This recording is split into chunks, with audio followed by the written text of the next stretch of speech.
आगे की रणनीति को लेकर मंथन भी किया गया।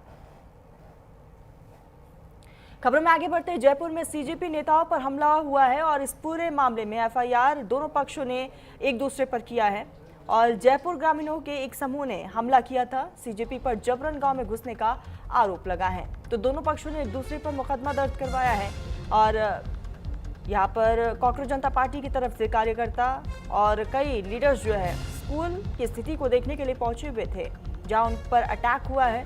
इस पूरे मामले को लेकर सीजेपी का साफ तौर पर कहना था कि कार्रवाई को अंजाम दिया जाए।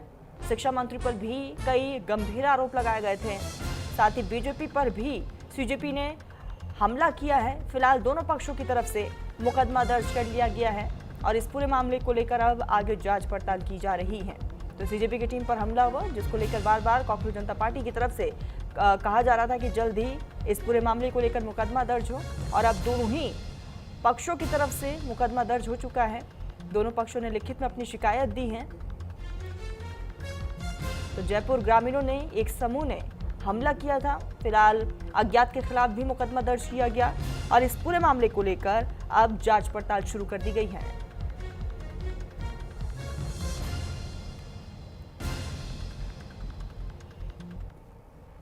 सीजेपी के जंतर मंतर पर विरोध प्रदर्शन की सफलता ने सीजेपी में उत्साह और उमंग भरा है। पेपर लीक को लेकर केंद्रीय मंत्री धर्मेंद्र प्रधान को इस्तीफा देना पड़ा, लिहाजा सीजेपी ने अगला ऐलान किया है कि देश की बुनियाद शिक्षा व्यवस्था में खामियों को दूर करना है। इसके लिए सीजेपी के नेताओं ने स्कूलों का दौरा करना शुरू किया, लेकिन जयपुर में जर्जर स्कूल चलने की शिकायत पर जैसे ही सीजेपी के नेता स्कूल का दौरा करने पहुंचे तो उन्हें जबरदस्त विरोध का सामना करना पड़ा। ग्रामीणों ने सीजेपी नेताओं और कार्यकर्ताओं को दौड़ा दौड़ा कर पीटा, जिसके बाद सीजेपी ने राजस्थान सरकार को निशाने पर लेकर 48 घंटे में आरोपियों के यहां पर गिरफ्तारी की मांग की गई है। सीजेपी ने इस पूरे मामले के लिए बीजेपी को दोषी करार दिया। सीजेपी और बीजेपी के इस विवाद में कांग्रेस का आरोप है कि राज्य सरकार चाहती है स्कूलों की बदहाली बाहर ना आ सके। इसके लिए सरकार स्कूलों के अंदर बाहरी लोगों और पत्रकारों के जाने या फिर फोटो खिंचाने या खबर छापने पर पाबंदी का तुगलकी आदेश जारी किया गया है। गाड़ियों के कांच फोड़े गए हैं और यहाँ पर देखिए, ये तस्वीर देखिए, गांव वाले उग्र हो चुके हैं।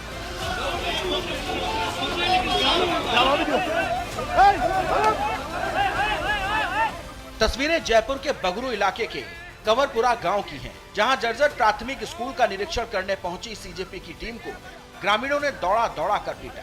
तस्वीरों में आप साफ देख सकते हैं कैसे ग्रामीणों ने कानून का माहौल उड़ाते हुए हिंसा की और सीजेपी कार्यकर्ताओं के साथ मारपीट कर उन्हें खदेड़ दिया। सीजेपी के राष्ट्रीय प्रवक्ता आशुतोष रांका का दावा है कि पार्टी वॉलेंटियर्स के हाथ तोड़ दिए गए, गाड़ियों में तोड़फोड़ की गई, पत्थरबाजी हुई, बुजुर्गों ने टीम की महिलाओं पर पत्थर फेंके और उनके फोन तोड़ दिए। इसके लिए रांका ने बीजेपी और मंत्री मदन दिलावर पर आरोप लगाया है। रांका ने चेतावनी देते हुए कहा, सभी गुंडों को 48 घंटे के भीतर गिरफ्तार किया जाए और आदेश वापस लिया जाए, वरना ये विरोध अब शिक्षा से आगे बढ़कर मदन दिलावर तक फैल जाएगा।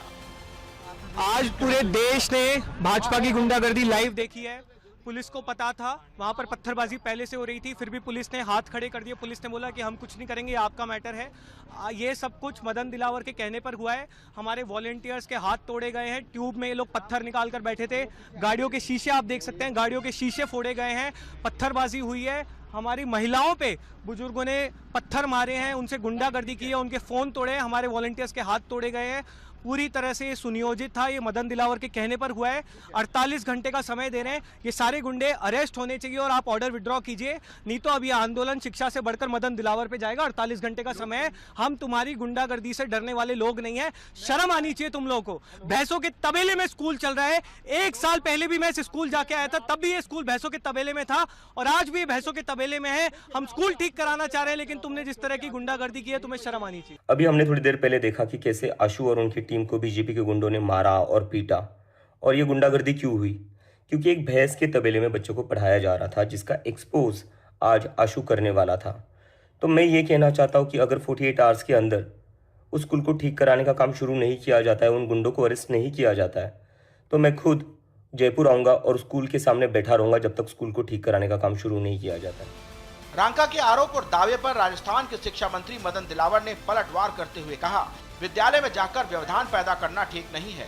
गांव के लोगों ने अपने विद्यालय की सुरक्षा की है, मैं उनको बधाई देता हूं। मंत्री ने कहा, प्रधान से अनुमति लेकर ही स्कूल जाना चाहिए था। वहीं इस पूरे मामले पर कांग्रेस विधायक सचिन पायलट ने बीजेपी पर निशाना साधते हुए कहा, बीजेपी सत्ता के बद में चूर है। राजस्थान सरकार को कोशिश करे कि गुणवत्तापूर्वक शिक्षा मिले, संस्कार युक्त शिक्षा मिले, वो मिलना चाहिए। उसमें किसी प्रकार का व्यवधान नहीं होना चाहिए और अपने विद्यालयों की ये सब अनुचित है। विद्यालय में जाकर व्यवधान पैदा करने का प्रयास करना, व्यवधान पैदा करना ठीक नहीं है। गाँव वालों ने अपनी विद्यालय की सुरक्षा की है, मैं उनको बधाई देता हूँ। सरकार ने नया आदेश जारी किया है कि स्कूलों के अंदर ना तो कोई पत्रकार जा सकता है, ना फोटो खींच सकते हैं, ना खबर छाप सकते हैं।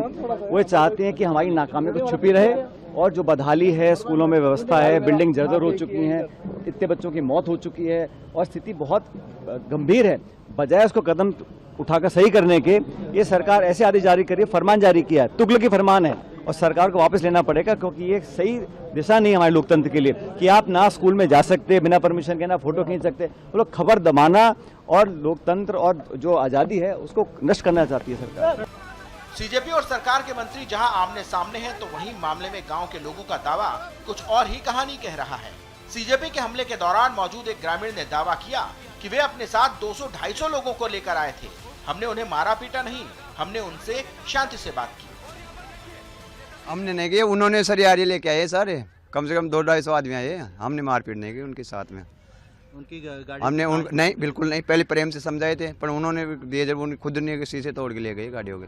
वो तो स्कूल का सुधार करने के लिए सुधार तो हमारे करा देंगे, एमएलए साहब ही करा रहे हैं। 12 लाख रुपए पास कर दिया एमएलए साहब ने, और क्या चाहिए। तो आपने उनका विरोध क्यों करा?